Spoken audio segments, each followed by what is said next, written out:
الذبح المزدوج، مذابح الأرمن بحق الكرد، بقلم صلاح الدين الكردي، نوبار. حين انشق الجبل بين القيصر والسلطنة بدأت المأساة التي لا تزال تنزف حتى هذه اللحظة. لم تكن الحرب الروسية العثمانية عام 1877 مجرد صراع على خطوط من الثلج، بل انهيارا بطيئا لروح الشرق القديمة وبداية رحلة الذبح التي امتدت عقودا تحت شعارات متبدلة وأديان متعارضة، بينما بقيت الجغرافيا ثابتة على مائدة القتلة.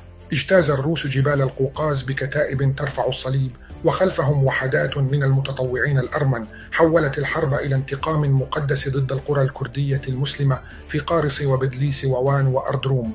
أحرقت البيوت وذبح الرعاة في مراعيهم، وهدمت المآذن التي ظلت شاهدة على ليل طويل من الدم. لم يكن للكرد يومها دولة تنطق باسمهم، ولا سفارة ترفع شكواهم، ولا صحيفة تكتب حزنهم. كانوا شعبا يقتل ولا يكتب، يموت ولا يذكر. كتب الروس أنهم جاءوا لتحرير الأرمن من ظلم السلطنة، وآمن الأرمن بقرب الخلاص القومي، وردد العثمانيون أنهم يدافعون عن الدين، لكن الحقيقة أن الجميع كانوا يذبحون الكرد، كل بطريقته، الروس باسم القيصر، والأرمن باسم الحلم، والعثمانيون باسم الدولة.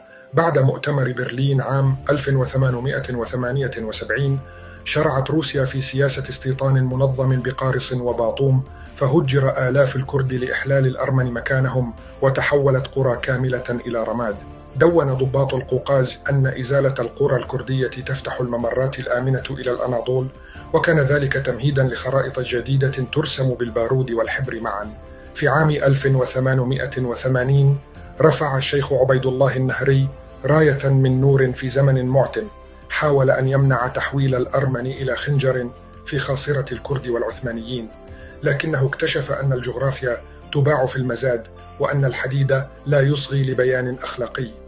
قاتل في جبال أورمية وسلماس، ثم نفي إلى إسطنبول، وهناك انتهت آخر محاولة قبل التقسيم لإحياء الكيان الكردي الممزق بين حدين من النار.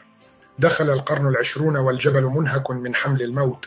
اشتعلت الحرب الكبرى عام 1914، فتدفقت جيوش روسيا من الشرق ترافقها ميليشيات أرمنية بقيادة أندران كوادرو، وأحرقت قرى كردية بتهمة التعاون مع السلطنة.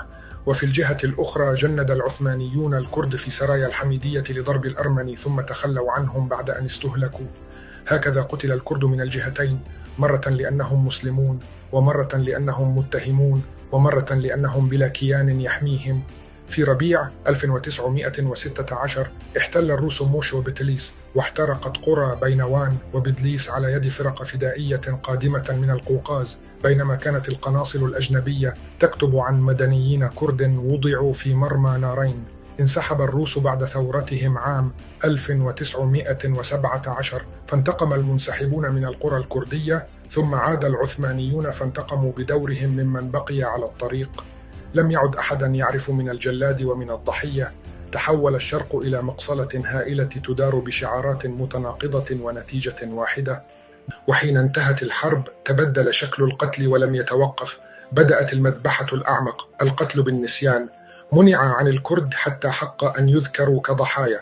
كتب الروس أنهم حماة، والأرمن أنهم وحدهم المذبوحون، والعثمانيون أنهم المدافعون، والعالم صدق روايات تملك دولا وتجاهل شعبا بلا دولة.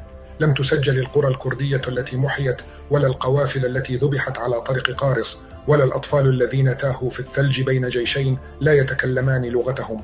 قتل الكرد جسدا، ثم قتل اسمهم في السجلات، ثم جاءت المعاهدات لتكمل الجريمة بالحبر. سيفر عام 1920 وعد ولوزان عام 1923 محت.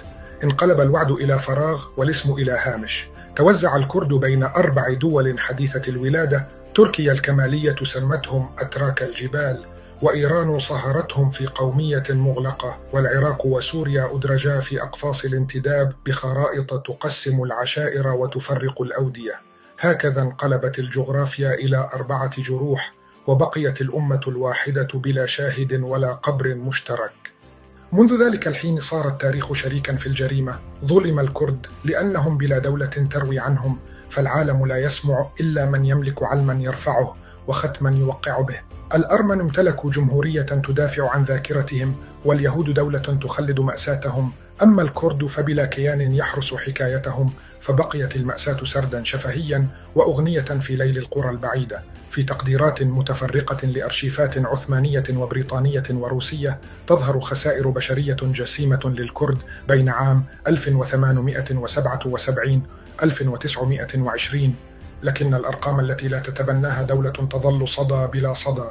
وهكذا تحولت الضحية إلى متهم، والمقتول إلى شاهد أخرس على موته. ومع كل جيل جديد كانت المدارس تدرس روايات الآخرين، والمكتبات تمجد أسماء الجنرالات الذين أحرقوا القرى، وتمحى الألحان القديمة التي حفظت خرائط البيوت قبل الحريق. وحدها الأغاني الكردية بقيت تروي قرية لم تعد موجودة، ونهرا يعرف أسماء الغائبين، وليلا طويلا كان يسمع وقع الخطى ولا يرى العائدين.